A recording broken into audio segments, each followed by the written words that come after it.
Praise the Lord. 22-ാം സങ്കീർത്തനം 2 ഭാഗങ്ങളായി തിരിക്കാൻ കഴിയും.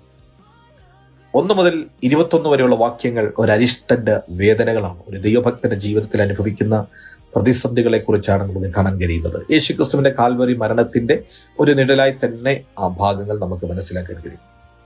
22 മുതൽ 31 വരെയുള്ള വാക്യങ്ങൾ അതിനുശേഷം ദൈവം നൽകുന്ന മറുപടികളും സന്തോഷത്തിനെയും അനുഭവങ്ങളായിട്ട് നമുക്കത് വായിക്കാൻ കഴിയും.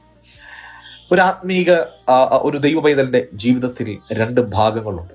1-ാം ഭാഗം എന്ന് പറയുന്നത് താൻ കടന്നുപോയ കഷ്ടതകളും വേദനകളുമാണ്.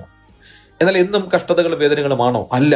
അതിനുശേഷം ദൈവം അദ്ദേഹത്തെ സന്തോഷത്തിലേക്കും സമാധാനത്തിലേക്കും അതേ ഐശ്വര്യത്തിലേക്കും നയിക്കുന്നത് ഒരു യാഥാർത്ഥ്യമാണ്. ആരും അസൂയപ്പെട്ടിട്ട് കാര്യമില്ല.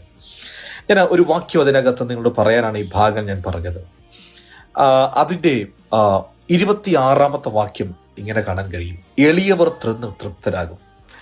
ഇംഗ്ലീഷിൽ ആ വാക്യം കൊടുത്തിരിക്കുന്നത് ഇങ്ങനെയാണ്: the afflicted will eat and B satisfied.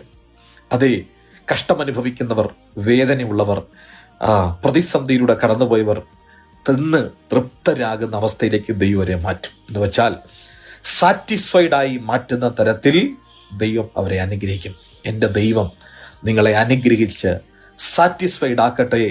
ഈ വർഷം വലിയൊരു അനുഗ്രഹം നിങ്ങൾ കാണട്ടെ. യേശുവിൻ നാമത്തിൽ ആമേൻ.